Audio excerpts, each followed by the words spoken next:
So, first and foremost, we wanted to start our own talk. We've always seen a lot of really good conversation, heard a lot of good conversation, and I think that we have a lot of really good stuff that we can add to it. So, this being the beginning video for us, my name is James Bennett. And I'm Jendai Bennett. And we're the Bennetts. We're the Bennetts.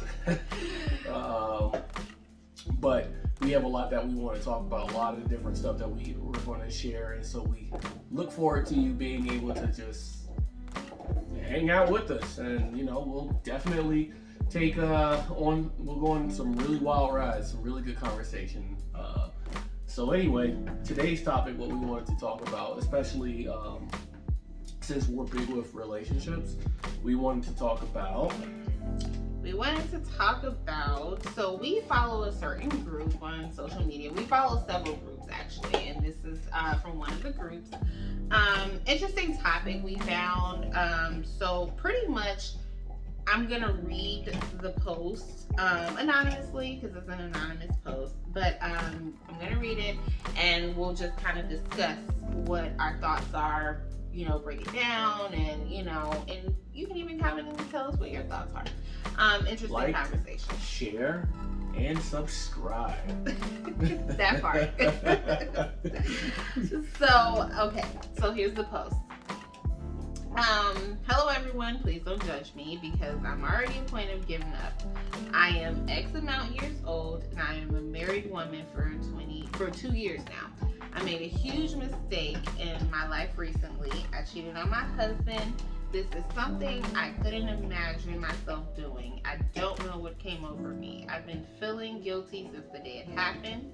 This is about 2 weeks ago. I talked to a friend about it and was advised to confess to my husband and my church to help me repent of it and to never do it again. I mustered the courage to confess it and I was forgiven by my husband. But my problem here is I have not been myself since it happened. I can't withstand the pain my husband is going through right now. I feel like my world has been torn apart. I am deeply hurt. I've never felt so guilty or remorseful in my entire life as compared to now.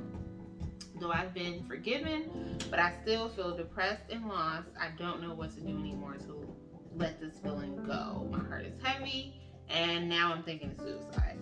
Please guys, I need someone to talk to.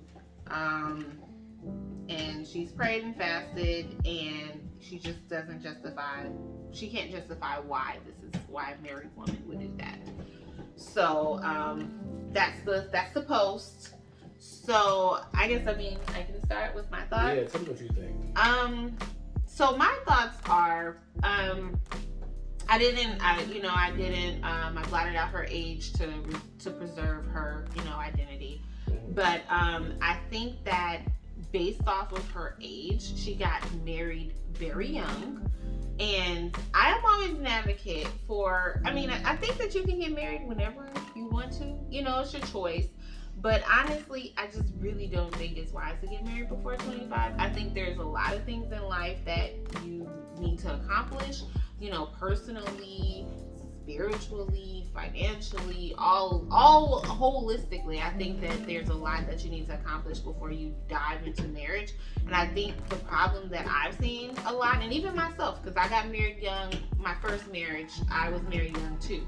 So, and so I can speak to this. I just don't think that you really should be getting married that young, because I feel like it's a very dark path, or can be. For some people it works, some people it doesn't. Personal experience, and a lot of people that I've encountered, I think that when you get married, that young, it kind of leads to those things. And it appears to me that maybe she wasn't ready, and it was evident that she wasn't ready to get married, but maybe she appears to be very spiritual, and maybe she had advice from people that told her, you need to get married, especially if they've been dating for a while. And so that's how she kind of fell into this, marital thing. But she still was probably in a space to want to date.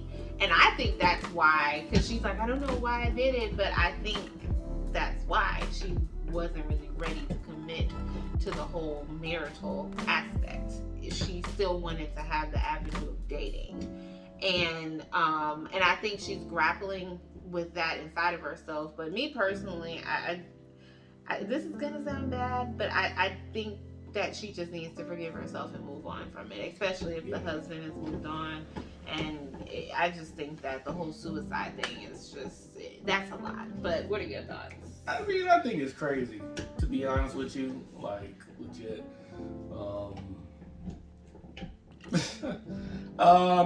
You hear me laughing, but it's really not because it's funny. But I think that the problem is, the reality is, I think honestly, society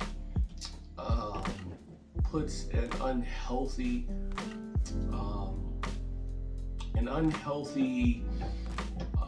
weight on, you know, of despair, so to speak, on the cheater.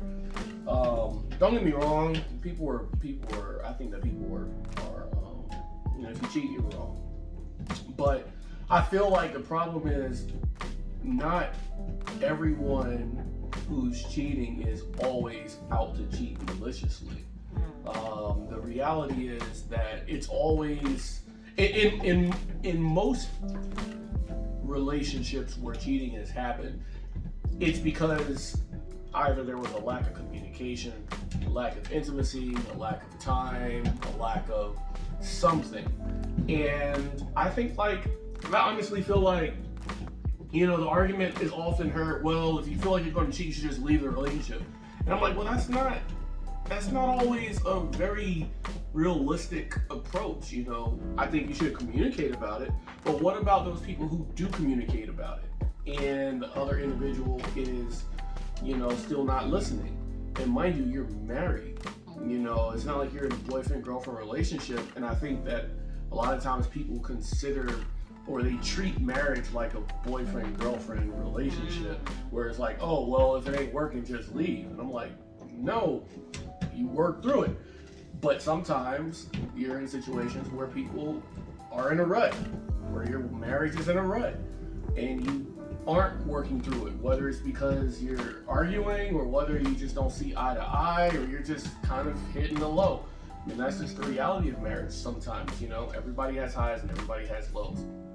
And when you're going through those lows, sometimes having someone else to talk to is not always readily available. You know, I hear a lot of times people say, well, just go to counseling, or just go to your pastor, or just go to a psychologist or a marriage counseling.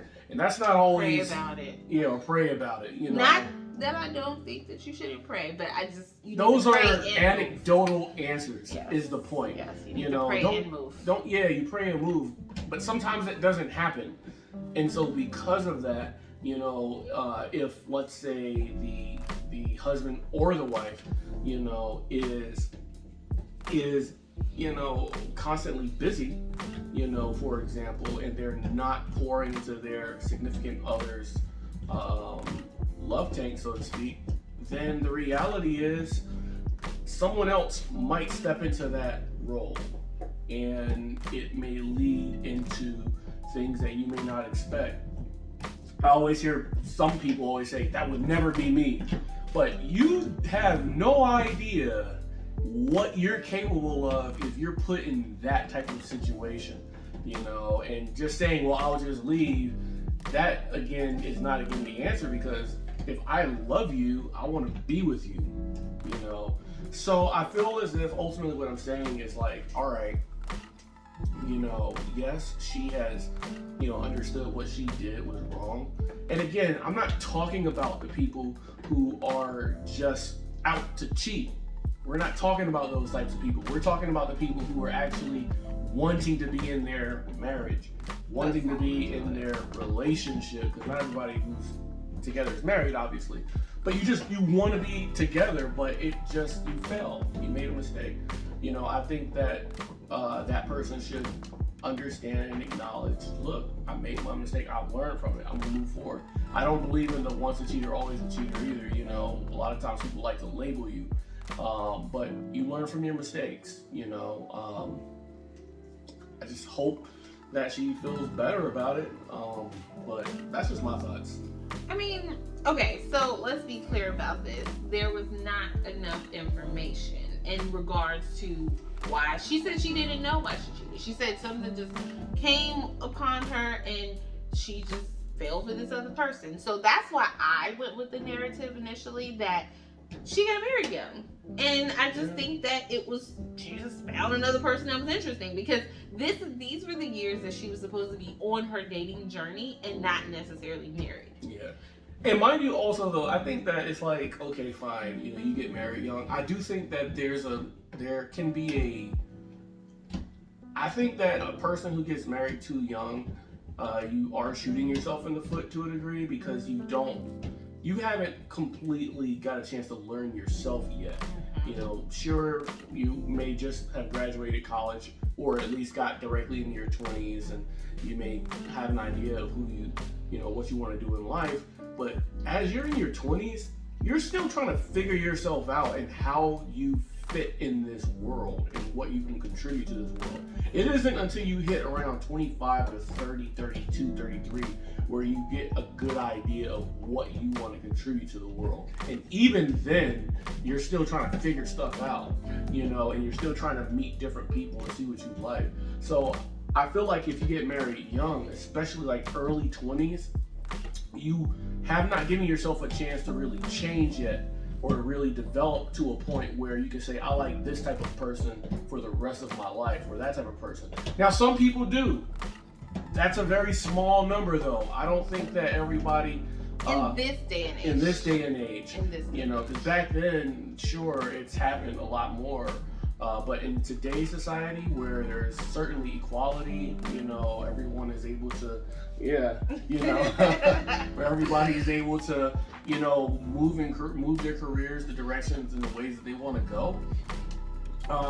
There's a lot more to consider, with life. And men aren't. And let's just be honest.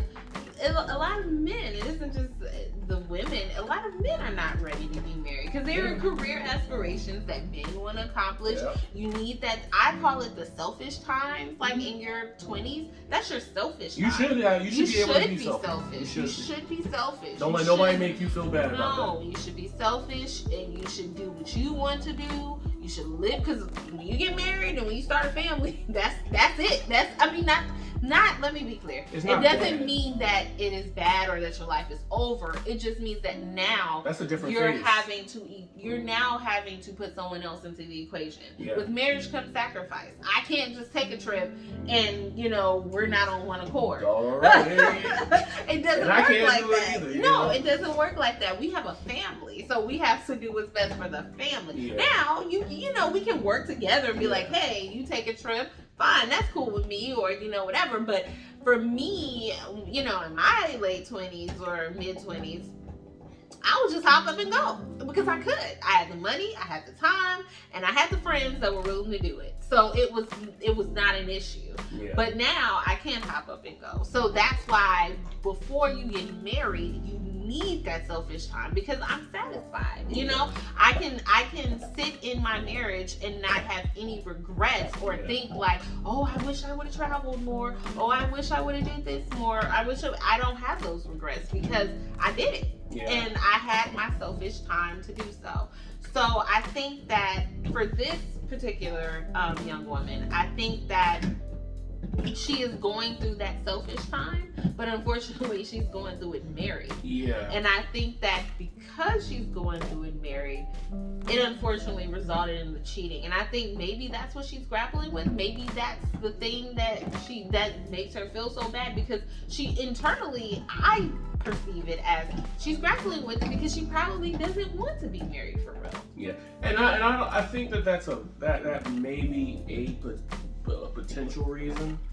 But I also think that the reality also can be that while that is a particular scenario, a different scenario might be that she's just it may not have anything to do with it being because she was married young. It just might be because she's bored, or that they argue to the point where they can't see eye to eye anymore, or they may not, or he, or typically if she's cheating, it might be because she's missing something, or it either be maybe because she's missing something, or she's overestimating someone else.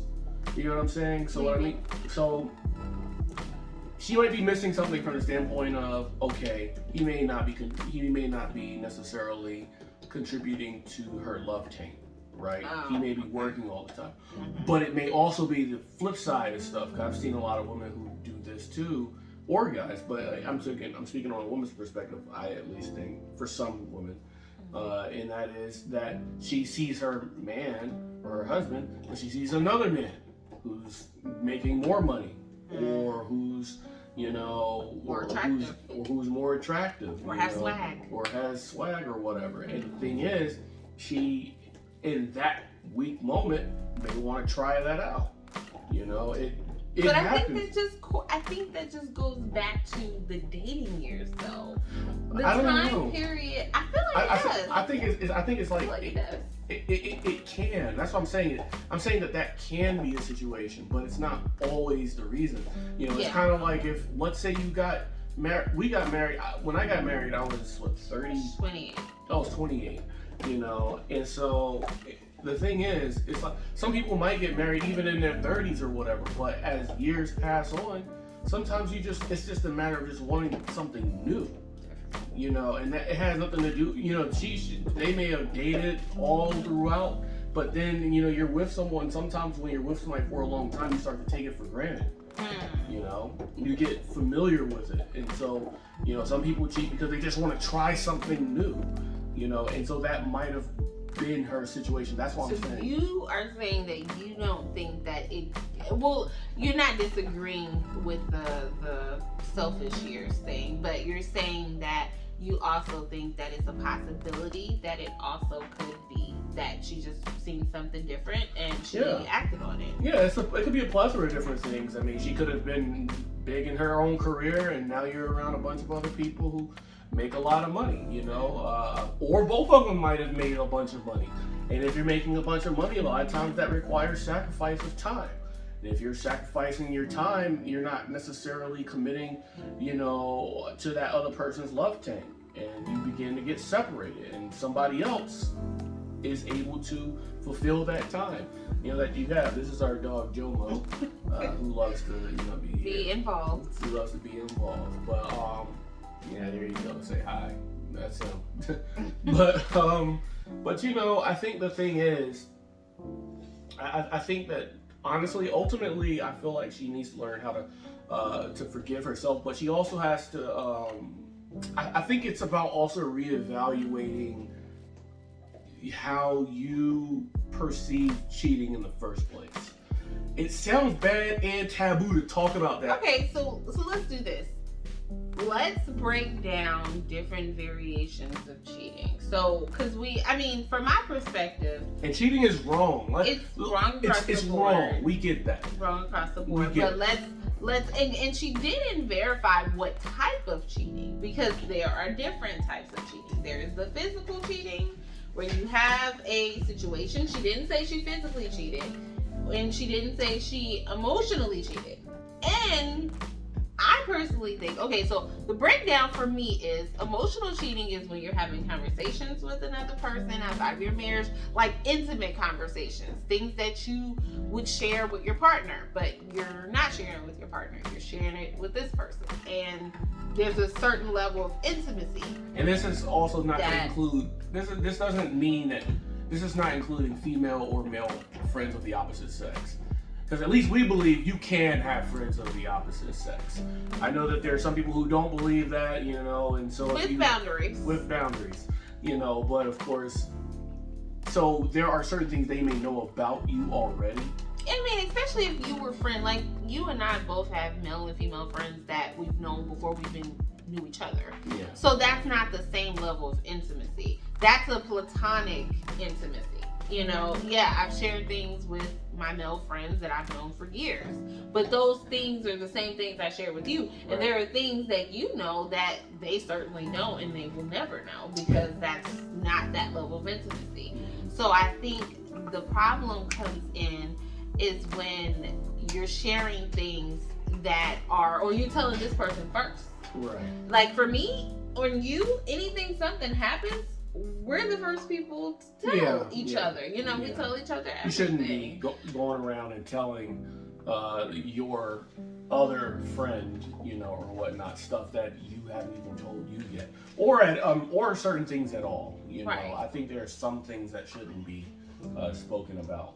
However, Jamal, we're gonna go over there, but however, with that being said, I think there's emotional cheating where you and it's not all, and again, it's not always cut and dry. So what I mean by that, so for example, if you're not being emotionally fulfilled, right? Because your significant other is one way or the other. You know, they're always either upset or they're just emotionally just distant.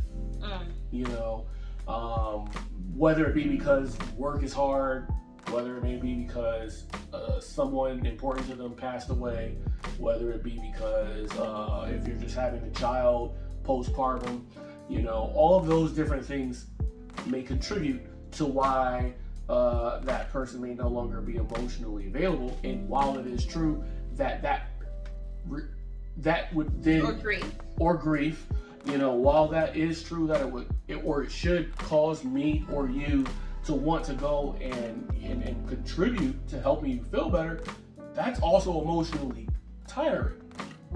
That's just real. It's emotionally tiring and draining. And so if you're doing that over an X amount of time, eventually that can cause that you to become tapped out and cause you to want to go and talk to someone else. Or it may not necessarily cause you to necessarily want to go and actively go seeking for somebody else, but someone else might just be able to, you know, someone else might, you know, be in the way where they're just talking. It might just be a friend, or it might be a coworker, or it might be, you know, just someone else, you know, who understands how you feel, and it just slips in there and it just sneaks in there, you know, and before you know it, you're emotionally cheating on the other person. Yeah, and I think that the emotional cheating component, me personally, I think it's worse simply because you're sharing a certain, I mean, I think physical is bad too, because now you expose, me personally, I'm like, you're exposing your partner to whatever, you know, physically. So that's bad. I'm not saying that it's bad. But I think on a level of feelings, because a lot of times we, you know, typically from what we know off the top is that men or some women, physical can just be physical. Yeah, maybe it's just in that moment you do your thing, and then that's that. And so because of that, I think that that's important to, you know, say that that's wrong. But I think that when you are on the phone or you're texting constantly, you're happy to see this person, this is the first person in your day, you want to constantly talk to this person like nonstop. I think that to me, if I were to hear that from you, that you didn't physically cheat with a woman, but you pretty much emotionally did, then that would definitely be a problem for me. But I mean, both would be a problem. Let's be clear, both would be a problem. But the emotional counterpoint would make me feel worse, simply because it would make me feel like, wow, you really did share this level, because you're the only person, and I'm the only person that we share this level of intimacy. It's like, this is our bubble, and now you've invited someone else into our bubble. And I mean, well, physically too, you're inviting someone into our bubble. But for me, it's like, physical, you can invite someone else into the bubble. But a lot of times, from my experience, it seems that with men, it's like, it's literally just the physical aspect. And that's just what it is. And it doesn't make it right. And it's not right. And it's also not to say that all men do that. No. Let me go ahead and put this dog out right quick, because otherwise we will be dealing with this all day. Give me a second. So from my perspective, it just it just feels like so now that we've broken down the emotional component, from the physical component. Because again, back to the scenario, she didn't describe whether it was emotional or physical. Yeah. So then that's an added layer. We don't have enough information to understand here, because what if it was emotional? Mm-hmm. I mean, I personally think, based off of what she said it just happened. I feel like it is physical, but so then let's break that down. Okay, even if it is physical, let's go with the debate of the double standard of men can't take cheating and women can. You know, like, let's go with that double standard. And I have a question also. We're gonna do that, but I also want to ask a question. I'm gonna put it out to you guys also. And that question is, who is truly in the wrong? The person who cheated or the person who is being cheated on? Think about it.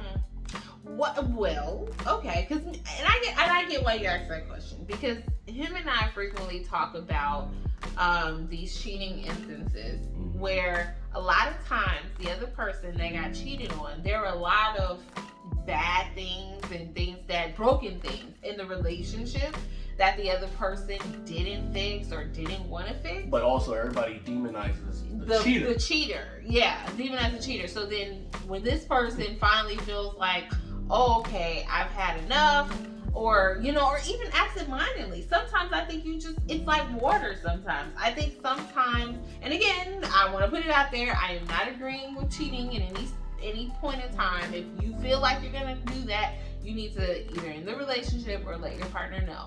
I just want to put that disclaimer, right, or counseling.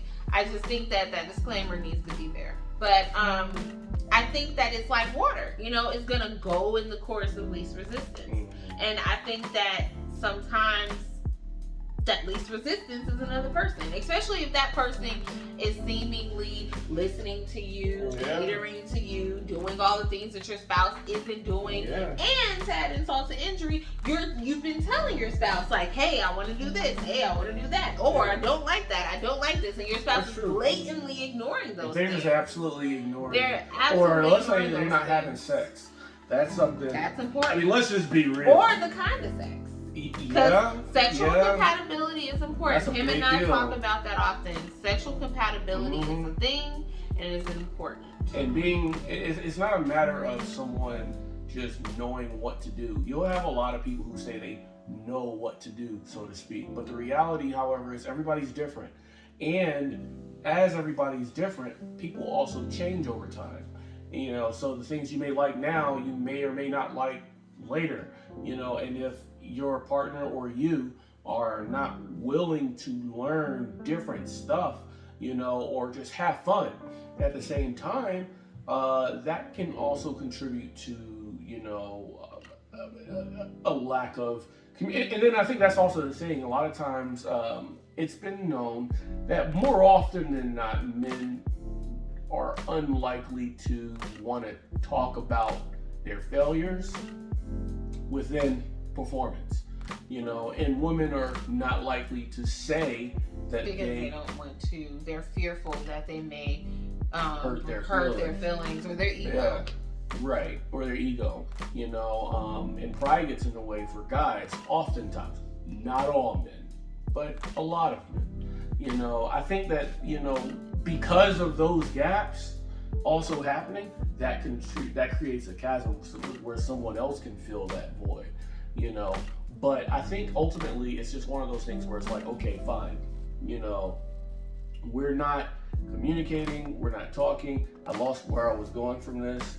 I can't remember what I was saying. Okay. So let's go back to the original debate on the table. The age-old debate about men can't handle cheating, but women can. But I think that this was interesting. And when I say that, okay, let's break that down.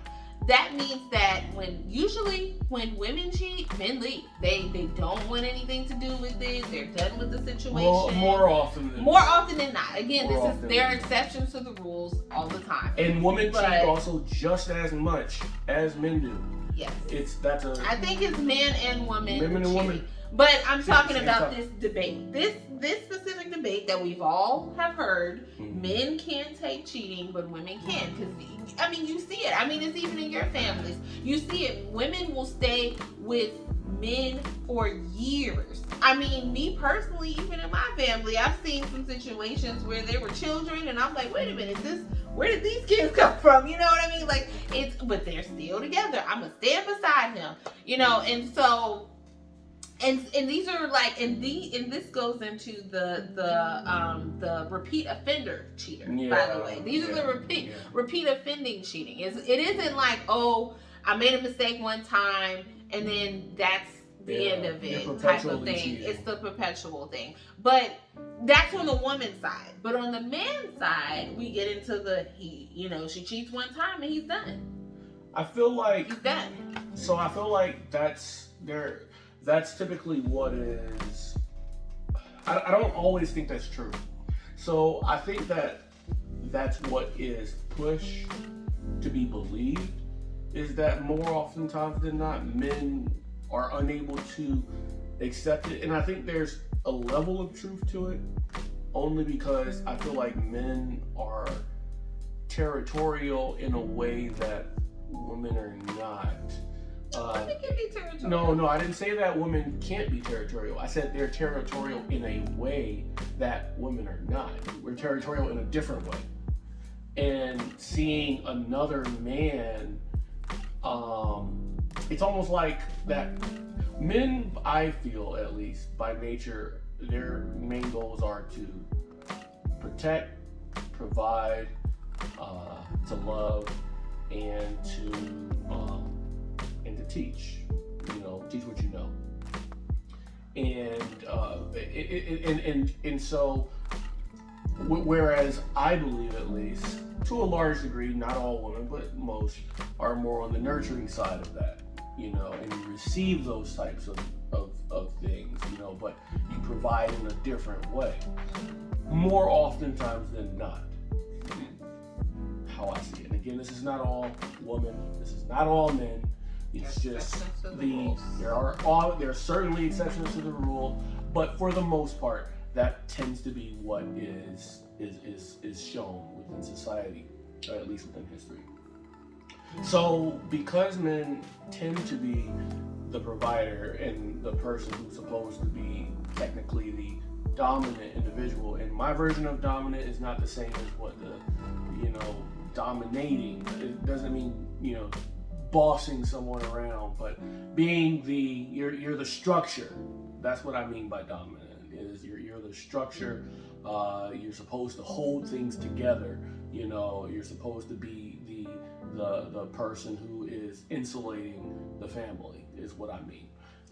Like an umbrella, like the umbrella. Right. You're supposed to be the umbrella over the family. Right. So when a woman then cheats on a guy, it is almost like now that woman is saying to that man, you're none of those. This other guy is instead that. I look at him as that. He's the one who's now the protector. He's the and you're nothing. So for a guy, and then especially if you catch a person, it translates very differently, and that's why a lot of times men will more oftentimes than not leave, because it's like their entire definition of who they are as a man is in that woman, and she's now saying, no, you're not that. It's this guy, and you're willing to allow him to go into you. So my question is, so for this specific situation, the husband forgave her. So then what's this guy then? What is that guy classified as? That's why I said that there's an overall, that's why I said before that there is an idea that most men will leave. Well, that's not necessarily the case. There's also the undercurrent of men who are willing to stay just as much as you see women who are technically perceived to be the ones who stay. You see, it's just that those groups of guys aren't talked about. It's also like the equivalent of women saying, very generally speaking, but it's like the equivalent of saying that men are either all dogs or a lot of men, they grew up. All men cheat. Or all men cheat. Or all men, or also, there was one I heard before where it was like, oh, well, I finally grew up to become a man, all men are immature and they don't yeah. grow at the same pace as girls. And as a result of that, it's hard to find a man for one of those reasons or another. However, and I'm talking about good women, because there's a lot of bad women, but we're talking about the good women who want good men. They'll say that there are not a lot of good men left, but the thing is, while they're mentioning all of these things, they're also ignoring conveniently the guys who actually are good, who like them, but they're not attracted to. You see what I'm saying? Well, you can't say that there are no good men. There are good men who are still there. You just don't want them. You want these, for various reasons. And it could be their own damage. Yeah, it could be their market. Right, but and I'm not talking about men being damaged. I'm talking about. No, I'm saying it could be the woman's own damage. Right. So why she can't see. Why she can't see it. This guy may have a 6-figure job. He may have, but you just may not want him for one reason or another. And so there's those are an undercurrent of men who are also being ignored also, but most of the other guys are being focused on. So to get back to this, bring it around. Yeah, but to get back to this or whatnot, it's like I think the thing is ultimately, we're dealing with, there being some guys, who are willing to accept it. Or I don't want to say they're willing to accept cheating, but they're willing to be forgiving. They're more forgiving. They're more able to accept the fact that people are people and people make mistakes. And if you make a mistake, as long as you're not perpetually doing it, I see your value more. I see your value as more than just that one thing you did. You're not defined by that thing. You see what I'm saying? And so I think because of that, he might be that type of guy. Or do we know that he may not want to leave her because I was about to say he may feel like he can't get any better. Or is it possible that maybe he really didn't forgive her? He just said he forgave her because she also mentioned that what made her want to commit suicide is the fact that he's hurting. So is that a hurting standpoint from, okay, I said I forgave you, but I truly have not, or I'm working on forgiveness, but I have to go through this healing process in order to get to that point. Because I guess the alternative is, for me, it's like, that sounds like he might have told her he forgave her, but I mean, and let me clear that up. Yeah. Let me clear that up a bit because let's be clear. I think that when someone cheats on you, that's a certain level of grief. Yeah, he's gonna hurt. That's what I'm saying. saying. And I don't think that that's something that you're just gonna be like, oh man, that's sad. Okay, I forgive you. Yeah, I think that's a process. He may be convincing himself to forgive her, and he may be actively trying to forgive her. And maybe he won't. Maybe there's a possibility, and I think that now it strikes me. I think that's the grief that she's probably feeling. Maybe he won't truly forgive her. And that, but that has nothing to do with him, because he might have actually forgiven her. He's saying that he forgave her. It's not up to him to convince her to believe that she's forgiven. Well, that's what I'm saying. That's and what she's doing is she's projecting what she would have done on him, saying, if he would have did that to me, chances are I wouldn't have forgiven him. So why would he forgive me? And that's what I'm saying. That's where her grief is coming from. Yeah. Because it is a possibility. I don't know. I don't know these people at all. Yeah, I don't know. But it is a possibility that he could, because honestly, when you sit and think about stuff, because I've been in that position, when you sit and you think about stuff and you're replaying it and you're thinking about it and you say, oh yeah, I can forgive him and live with it, but then once you're actually going through it, you're like, nah, I don't think I can. And it depends on what the issues were in the marriage. Yeah, it depends on how she was. Yeah, we don't know that. That's what I'm saying. There's so many. We don't know if this is her first time cheating. She may have said that it's her first time cheating because it's easier to say it's the first time. What is cheating? She may have... Because some people don't know the variations. I don't think that she wants to feel like is. Ending herself if she's only emotionally cheated. That means that he probably caught her. Well, no, she went and told him. She said he didn't know. She said she went and told him, and he forgave her. I think that he might have had an inkling. That's why she told him. Because, you know, it's kind of like one of those things where it's like you kind of already know you're trapped in a position, and it's going to come out one way or the other, but you already know the person is onto it. So now it's just a matter of just owning up and just telling them. I think it could have been that, but he probably already suspected that there was something going on, which is why he was hurt. You know, outside of also the fact that he cheated. But yeah, there had to have been some. I'm pretty sure there was some physical stuff, but ultimately, I'm just simply here to say that look, you are not your mistake. You know, and I feel like people love to hold over your head the mistakes you make, and then this whole idea of once a cheater, always a cheater. That is the dumbest statement. Now here's what I will say. It may depend on the person you choose to date, because some people like choosing men or women who are perpetual cheaters. And it's been perpetuated in their past behavior. Yeah. That's why, and don't get me wrong, people can change. I am not a stranger to change, and I don't think that people can change. But I guess from my perspective, if I've seen that if I've met a guy and I've seen that you've consecutively cheated on every woman you've been with, and mind you, you haven't had any counseling to reckon, because at that point, I think you need some counseling. I think you need some sort of accountability, even meaning maybe you need to take a step away from dating to see what you're doing. Those are the things I would be looking for when I was dating. Like, it isn't about your past necessarily, but your past does matter. But it isn't just your past. It's what do you currently do to rectify that? Because people do change. If he cheated on every woman he's ever been with, but then he went and did the necessary steps to change himself, to do what was right, to make sure he's being the right partner for the right woman and all that stuff, then I would be rest assured that perhaps you're ready to date now. Perhaps you're ready to date me, you know, but because I'm not going to accept that. So perhaps you're ready to date me at that point.